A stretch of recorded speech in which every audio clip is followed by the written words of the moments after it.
This is A Different Perspective with Kevin Randle.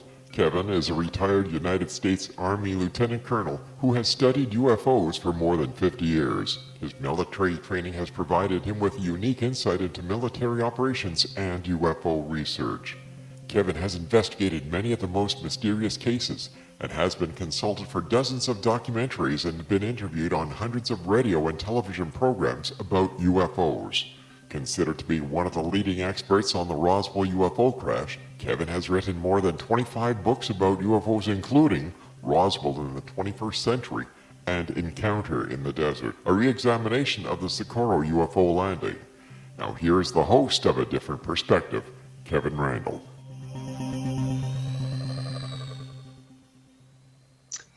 And welcome to this edition of A Different Perspective. I'm Kevin Randle. As promised last week, I'm still here with John Greenwald. I'm going to dispense with reading his introduction. For those of you who would like, listen to last week's program and you'll get that. I will say that his website is www.theblackvault.com, and his book is, and I'm sorry, John, I cannot remember the name of it. Your book is? That's okay. Second book just came out, Secrets from the Black Vault. Secrets from the Black Vault. Okay. And my book, latest book, is The Best of Project Blue Book, which has been up and down on the Amazon bestseller lists. Write a review. Give me some help here. Last week we talked about a little bit about the trouble with MUFON. We talked about Eric Davis and the Tom Wilson controversy. And this week I wanted to talk about AATIP and Lou Elizondo and the continuing controversy about that. And I know, John, you've done a lot of research into that. Give me a brief summary of Lou Elizondo and how all of this came about. Sure. Well, October 2017, Luis Elizondo got on stage with Tom DeLonge and really kind of captivated those that were interested in UFOs at that point. He captivated the world, in my argument, then later in December of the same year when the New York Times broke the story about AATIP and so on. And the quick synopsis for me is I watched in October that press conference when Luis Elizondo got up there, and I was really intrigued. I didn't start off as a skeptic, though grew into one about some of the claims, and really had FOIA requests. I mean, I kid you not, within 24 hours throughout multiple agencies of the U.S. government based on what Luis Elizondo said.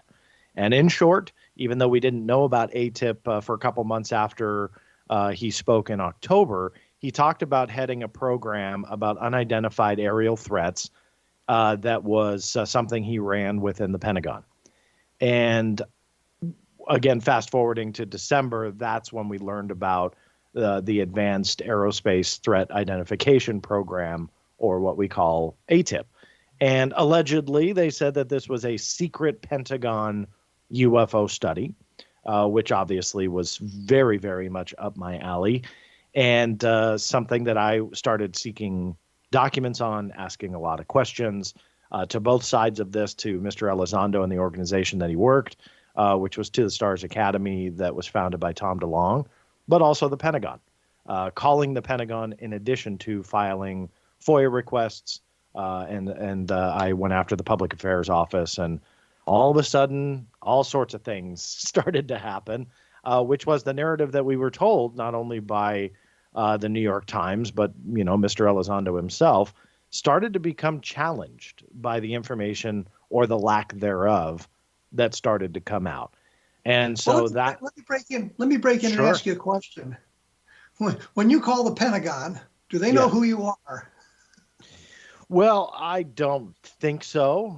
Although I've filed enough FOIA requests that I believe the FOIA offices would.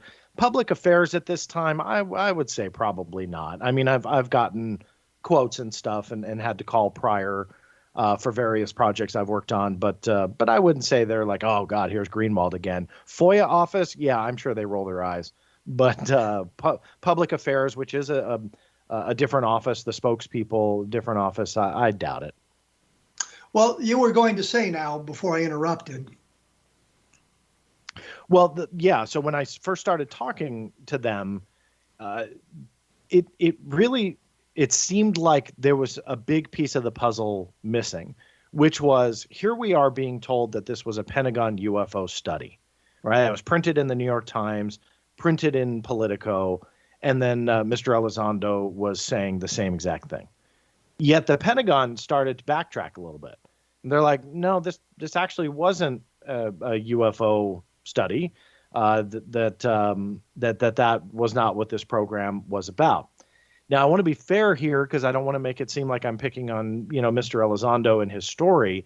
The Pentagon, over time now, here we are in 2020, has flip-flopped themselves, going from, essentially not acknowledging UFOs to then acknowledging that they studied UFOs. I felt that was a big surprise. The New York Post broke that story, and I was quoted in that article just simply because it came as very much a surprise to me that they did that.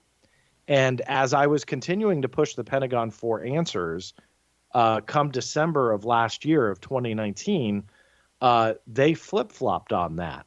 And a new spokesperson had told me that the previous spokesperson was wrong.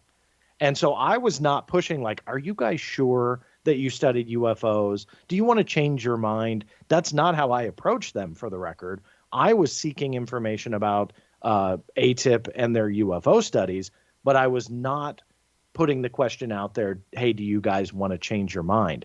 It was when they responded to me that I realized they were changing their mind.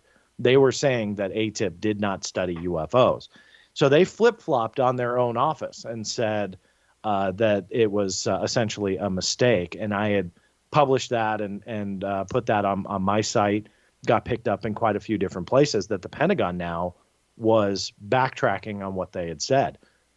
So there's a lot of facets to this. And sadly, it doesn't make me very popular questioning the narrative that most people want. The narrative most people want, we're on the tip of disclosure.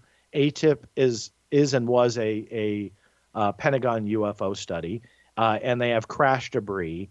And we're on the beginning here of a disclosure trek that's going to happen. That's what I think a lot of people want to believe, and I'm definitely not there with that, and have a lot of questions. When you say disclosure, what exactly do you mean? Sure. I feel a lot of people expect that this is going to spiral into the government admitting that they have alien technology. Now, please, mind you, that is not me saying that. I'm saying that from my experience looking at how other people write and how they do their videos and how they interact online and how they post things out there. And like you and I chatted about last week with the Wilson documents, there are some big name researchers that have really went all in that this is legitimate. But the only thing they have are these secret anonymous sources that they won't tell you about. They'll promise you to the moon that they're real, legit, and they vetted them. But how do we know that? And that's, I think, at the end of the day, what's very sad about this is people want to believe so bad. It's what I referenced last week as the I want to believe syndrome. They want to believe so bad, they don't think critically. And we have to get evidence if we're to believe that the Wilson meeting took place with Eric Davis. We need evidence. We don't need Wilson denying it, and that's your evidence, right? We got to do a little better than that. So I think that we're lacking in that area of critical thinking, and people have sacrificed that logical way to look at this and just resigned to we're on disclosure, and I just don't see that at all. I will say that when the videos were released and the New York Times story came out, I thought that we had taken a giant step toward disclosure.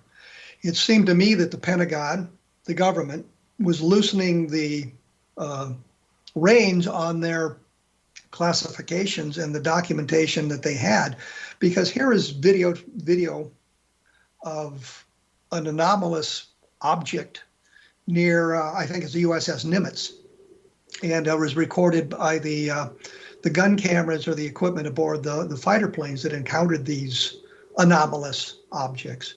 So it seemed to me that the Pentagon was in fact moving toward the idea of disclosing what they had, being a little freer with the information they may have collected, over the years, going back to the beginnings of, I guess, Project Sign in the 1940s, that they were coming to grips with some of that information and decided the public was sophisticated enough to accept that sort of thing. Well, I'm running up against my break here. So what I was going to say was we need to explore a little bit more about the AATIP program and when it began, and has there been an ongoing UFO program from Project Sign, even though we're told that periodically these things don't exist, and what you may have found in your documentation, and how all of this relates to what's going on today. John's website, of course, is www.theblackvault.com. Mine is www.kevinrandle.blogspot.com, and I am just absolutely delighted I was able to say that without screwing it up. And as I point out, each week, my latest book is The Best of Project Blue Book, and it does help for people to write reviews of the book or just put down a star rating for the book. It gets other people interested in it, and it helps spread the word, as I see it, the important things that I think are going on in the UFO field. When I come back, we'll be talking with John Greenwald. We'll do a little bit more on the AATIP program, so please stick around.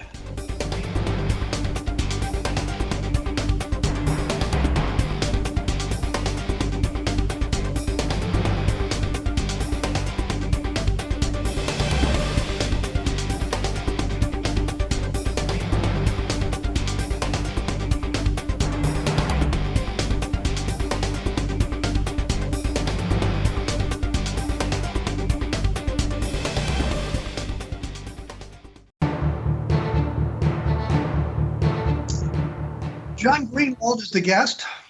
We're continuing our conversations from last week.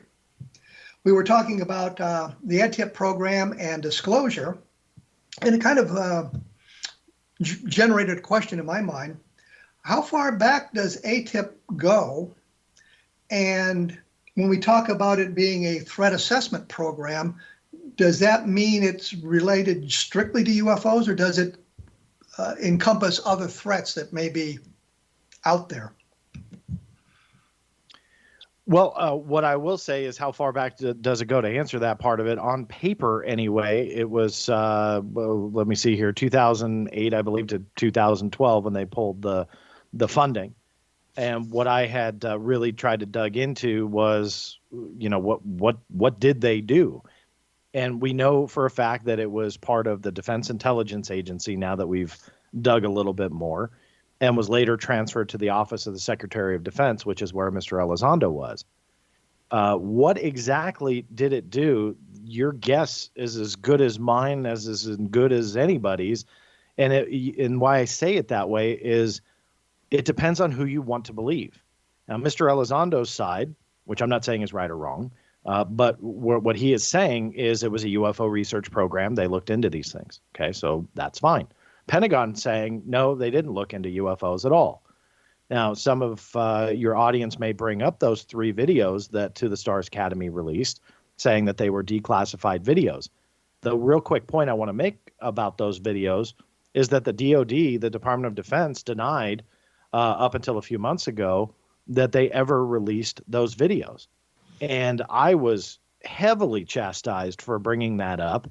But what has unfolded is, what has been revealed, I should say, by Popular Mechanics, and the journalist was Tim McMillan, that there was an Air Force Office of Special Investigation into the leak of those videos and that whole process. And I had uncovered the documents that went along with the internal review, but it never authorized a public release. So what we were told in the New York Times and by other people that were involved, it seemed and appeared to be completely wrong. And when those AFOSI documents came out and published by Popular Mechanics, it specifically said in there, if the DoD knew that the videos, which were the ones from the Nimitz and the Go Fast video and the what they call the gimbal video, if it was told to them that they would have ended up with the media, they never would have granted it. And so there's very much a gray area here on how these things came out. And at this point, it's kind of a moot point because the Navy officially released them a few months ago. And so now they are officially declassified and released to the public.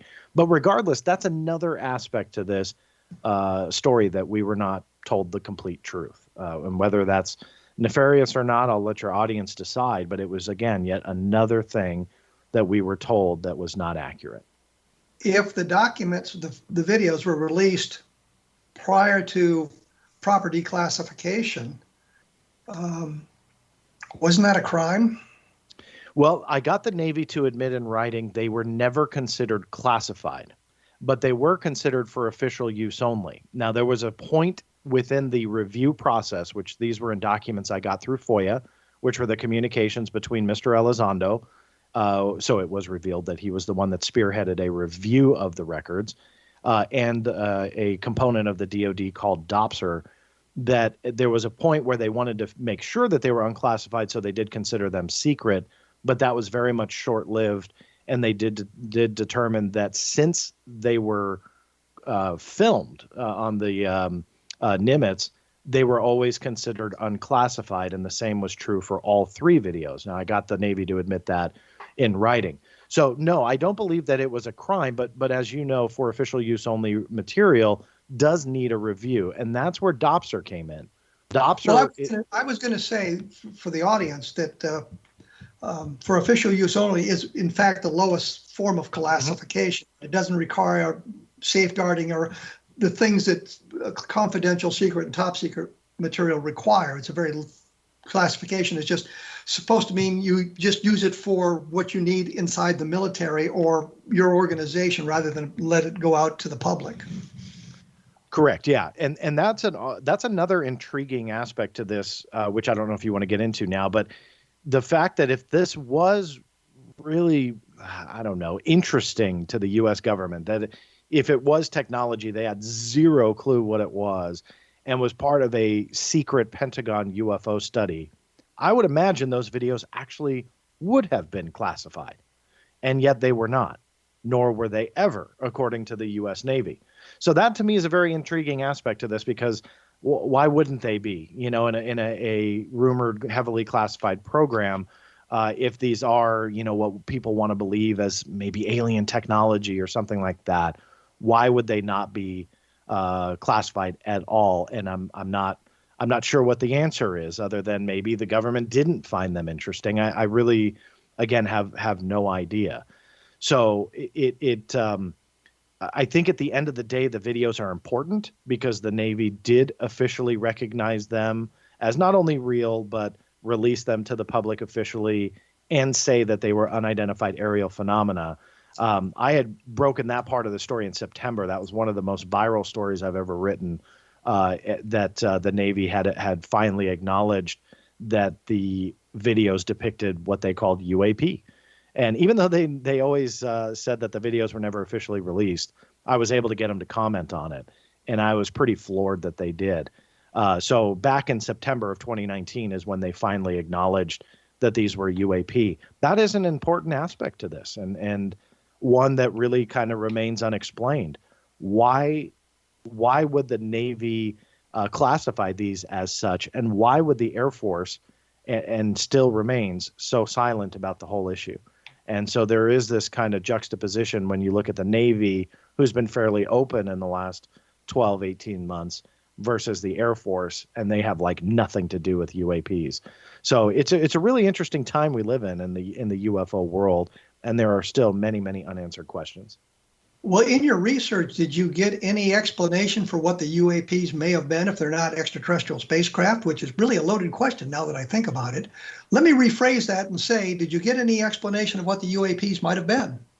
Yeah, essentially they're just unidentified vehicles that are encroaching on military assets, whether that be a base or whether that be, the USS Nimitz or the Nimitz Carrier Strike Group. And so they had, the Navy had given an explanation for me that quote unquote defined UAP. And they said it was a term that they had borrowed from the UK. And that always confused me because unidentified aerial phenomena actually goes back to the Blue Book era. So that's nothing new. It's been around for quite a long time. And Joseph Gradisher, who was the spokesperson for the Navy, had, and I'm paraphrasing here, but essentially went into that they were trying to, reduce the stigma. He had said that, I believe, to Time Magazine, if memory serves me well, including myself. And by apparently not saying UFO and saying UAP, all of a sudden that stigma goes away. I laugh about it because I think that's silly. Because in everything we see published about UAPs, they immediately follow it with UFO anyway. So they're just kind of, going along with each other anyway. So changing the term, I don't think is changing anything. But regardless, it's just essentially a UFO. It's something that the Navy recognizes as a potential threat, which I agree with, and that they claim at this point they are investigating those encounters. And they issued guidelines to their fleet about reporting UAPs as they're seen, and then essentially investigating them. And according to them, those investigations will remain classified as a whole. I went after that message as well. I did discover that it was no longer in draft form, which means they did submit it to the fleet, but they did deny me. So I've appealed it. I'm waiting for that appeal, but they consider the entire thing classified. Is there any explanation for what the UAPs were that were videotaped specifically? Because I've heard explanations that it was some kind of a technological glitch that may have created the image on the screen or on the videotape and that sort of thing, that it wasn't really a real object seen, but it was some kind of a technological problem. It comes down to who you want to believe. When you're talking about an official word or explanation or even theory, there is none. The Navy would not go on the record and theorize at all. They just essentially said, we consider these unidentified aerial phenomena, period, and that was it. So on an official level, absolutely nothing. And I was really surprised by that because they had an out.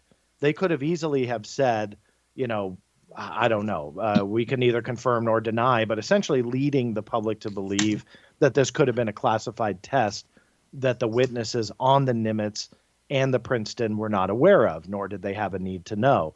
They could have alluded to that, and that's what I expected this to come out to, and they didn't. On the opposite, they said, we consider them unidentified aerial phenomena. I had pushed the Pentagon about that, saying, okay, could the United States Air Force test a highly classified, let's say, drone against a carrier strike group within the Navy, but essentially not inform the Navy? So therefore, their statements about it being unidentified are technically accurate, but in reality, it's simply highly classified Air Force tech. And the Pentagon didn't bite on that. They said no, that would not happen. Let's come back to that in just a moment. I got to take a break here. I'm with John Greenwald, he of the Black Vault, and my blog is www.kevinrandle.blogspot.com. I will be back with John Greenwald, and we will be talking about AATIP and what the Navy thinks of UAPs, I guess. So please stick around.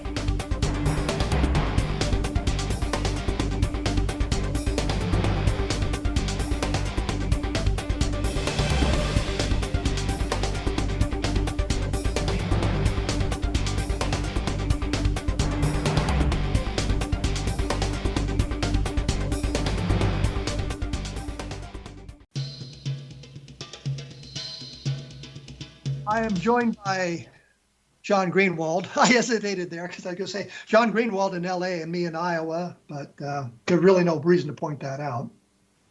When we went away, we were talking about the Navy attitude, I guess, to UAPs. And what struck me, and I'll throw this out there for what it's worth, back in 1952, a Navy warrant officer named Delbert Newhouse took 30 feet of color film of objects over Tremont, Utah. The Navy investigated it at length, analyzed it frame by frame, came to the conclusion that it was internally lighted objects, and gave a speed and a distance for them. The Air Force, on the other hand, said, nah, it was birds. So what I'm thinking here is we have a history of the Navy looking into UFO sightings, and the reason they were involved with this one because it was a Navy warrant officer who took the footage, Delbert Newhouse. And now we have the situation with the Nimitz, and they seem to have been much more open about what they've seen and what they've thought in investigations, and the Air Force keeps coming up with cockamamie explanations. What do you think about all of that, John? That definitely coincides with what's going on today, and that's provable by official records and statements where we already went over some of the statements by the Navy stating, hey, these are UAPs. We don't know what they are. We investigate them and so on. I went after internal Air Force emails because I couldn't get the Air Force to go on the record. And they have now, from a PR standpoint, transferred everybody to the Pentagon to make statements about UAPs. There's one person that is tasked for that, and she is, hate to say it, just near impossible to work with. I have questions seeking statements going back literally about 9 or 10 months now, and they're just not answering anything. But so what I did was I filed FOIA requests for internal emails by the spokespeople within the United States Air Force. Obviously, the intent here was if they're not going to tell me on the record, fine, I'll find out or at least attempt to what they're talking about internally. And to my surprise, I got a ton of stuff. And the attitude within the Air Force was very much we're dealing with drones and UASs or unmanned aircraft systems. And that's what the Navy was referring to, but it got twisted to UFOs and aliens. So they were very internally kind of standoffish a little bit, like, boy, look at how the media is twisting the Navy's words. They meant drones and UASs, and it got twisted. What's really interesting about that, though, is the paperwork internally to get the FLIR, Go Fast, and Gimbal videos reviewed, which again was received under the Freedom of Information Act. Internally, Mr. Elizondo described the videos as drones, UASs, and balloons. Now, why is that? And that's a big question that I don't feel there's an adequate explanation for. And people hate me for bringing it up. But internally, that is exactly how those videos were described when given to DOPSR.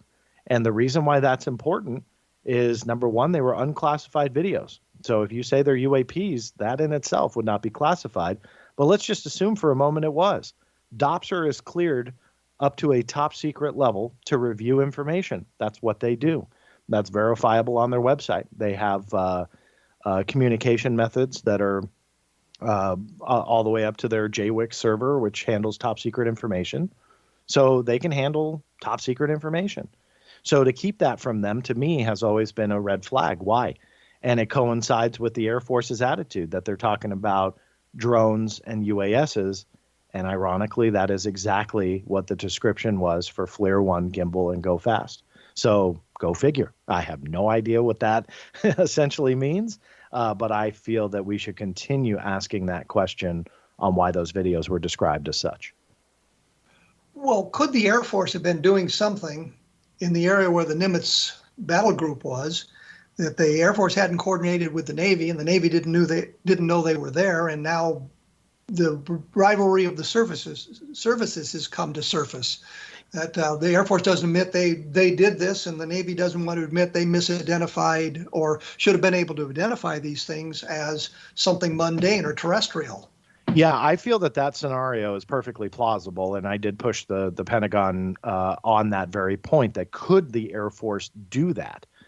And they said no. So I wasn't giving them an out, but I wanted to know if there was an out, meaning could this have just simply been an Air Force drone that was tested in a real-world exercise against our best pilots and best technology and best instrumentation? What better way to do it than to do it that way and see what the best Navy in the world could deduce from that test? And yet they said that they would not do that. So could they have been misleading me through the spokespeople within the Public Affairs Office? Sure, absolutely. They could very well be doing these tests all the time, keep the Navy, or at least the Navy personnel on the ships, in the dark. and test this highly classified technology. So that is a possibility, and one that on an official level is denied, but in my book, very much a possibility. Are the aircraft that the Nimitz was flying, are they armed all the time? You know? No, as far as I know, no, they were not armed all the time. They were just doing a training exercise with no armament on board. So I mean, they weren't going to a range or anything like that. They were just out getting flight time or practicing formation or whatever they do. When they saw the tic tac, yes. And what's interesting is that they all don't agree. I mean, I'm not in tune with 100% of the witnesses that have come forward on, the Nimitz and the Princeton. But what I can comfortably say is that there are, I would say, what we would call discrepancies between the stories, that some of the stories don't exactly match up. And it seems like there's animosity between those that were on the Nimitz, mainly Commander David Fravor, versus some that were on the Princeton that have come forward. And it's really kind of a bizarre situation that there is that kind of animosity. But regardless, not all the stories are 100% perfectly aligned. And so there could be something to that as well. Well, let me bring up a point of my experience. I noticed in Vietnam, there was an animosity between the flight crews and the ground crews. Mm-hmm. So that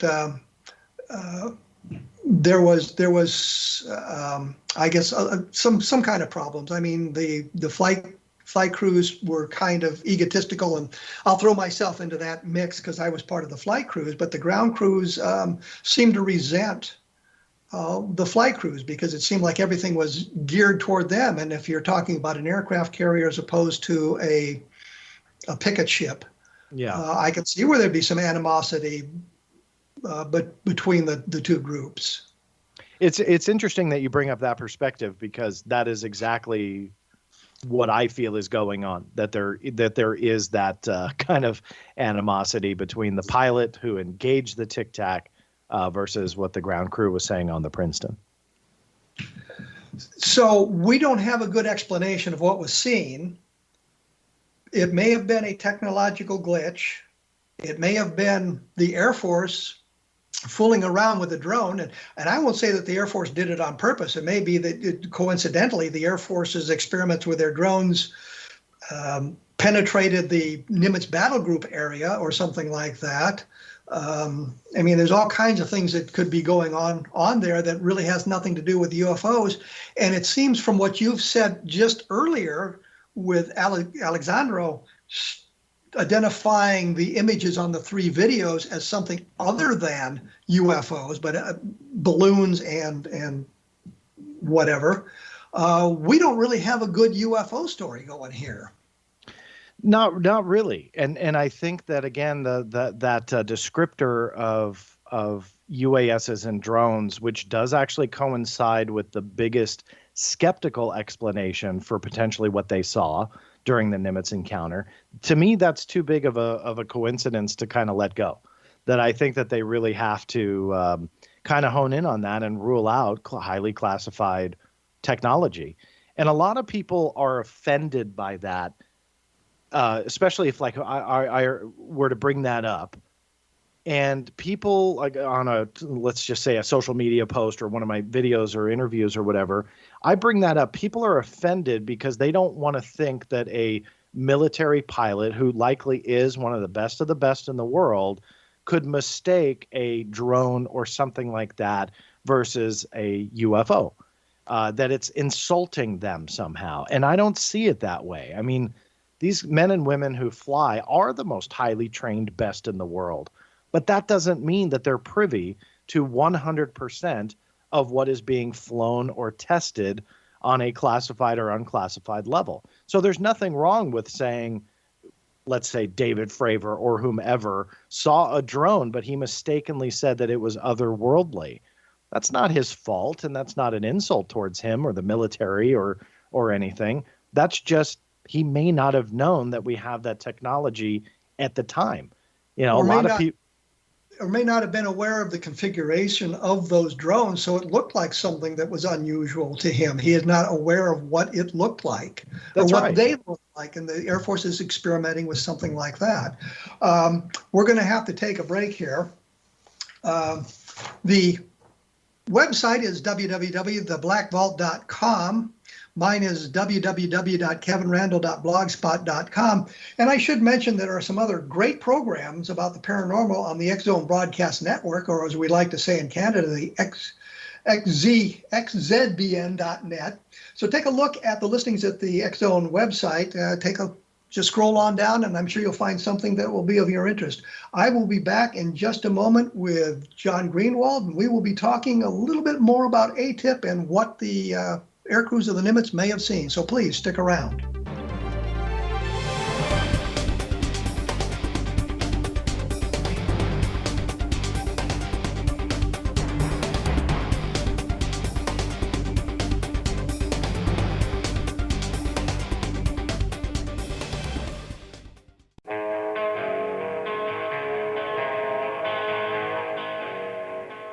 I am here with John Greenwald.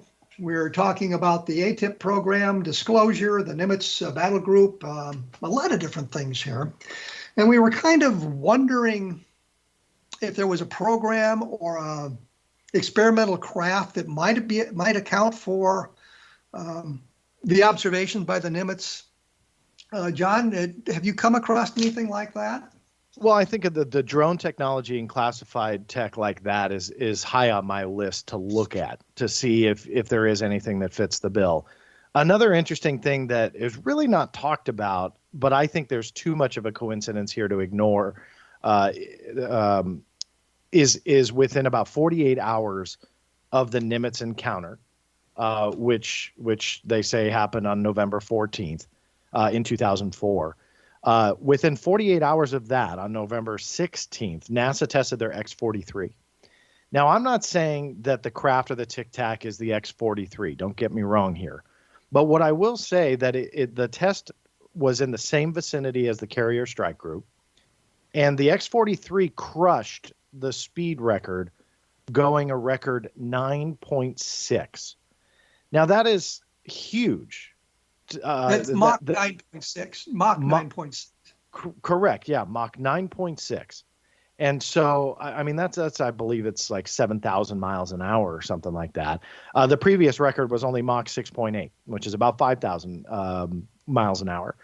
So this, when you have a UFO sighting in the same vicinity, and one of the qualities of this Tic Tac was that it could move a very large distance in a very short amount of time. That's a pretty big coincidence that I would want to look into. Now, is it the X-43? Well, no, again, this is something that I would not bet my house on either. But you have to look at that technology being tested in the same vicinity within the same time frame. And there is a possibility that they could have piggybacked a test of something else, or they could have tested something else very similar to the X-43 because they were set up to do it and monitor it.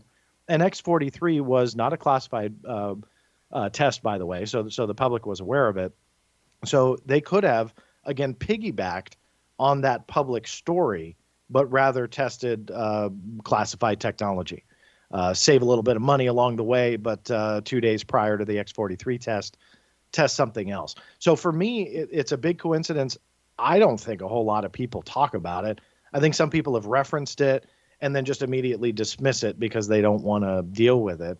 But I think that is something that I think people that are trying to find answers, I think that is something that should be taken into consideration and how it may have played a role in this encounter in this case. But doesn't the X-43 basically fly in the upper edges of the atmosphere? Well, correct. And then that is the kind of a question mark here. I'm not saying that it's an exact either visual representation or the same flight qualities, but that also paves the way for, well, did we hear 100% of how it went down? Meaning, for me, I use the example of a car accident. If you put 4 people on 4 corners of the same intersection and they all watch the same car accident, you will get 4 different stories about how it all went down. And so I'm not saying that the military men and women are coming with false stories or whatever, but there could be some qualities and some characteristics to what they saw that may not be entirely how it all went down. They all don't agree with each other. That we can comfortably say. Well, why not? They were looking at the same craft, right? They were looking at the same event, right?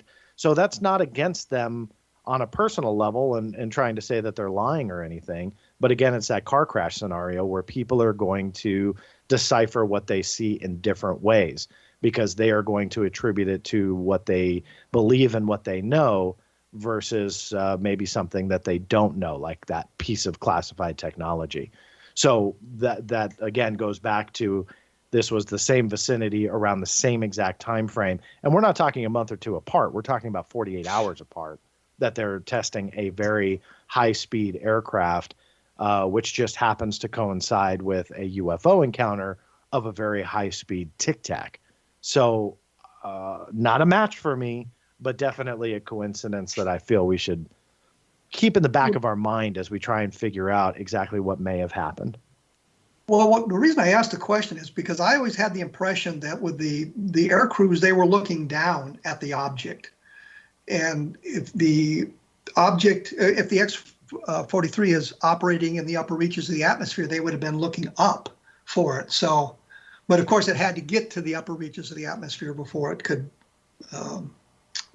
they could begin their test, I guess. Yeah. But the point is, I thought they were looking, the Nimitz guys were looking, I shouldn't say limit, right? The Nimitz pilots were looking down. Yeah, they had said that there was something in the water, and all of those are intriguing facts. I mean, we don't have video footage of any of that. We only have video footage of the white Tic Tac. And so from a skeptical or scientific standpoint, where I go is it's about what you can prove, not what you believe or not what you say. And even though I feel that testimony is important, we can't prove what was seen in the water or looking down.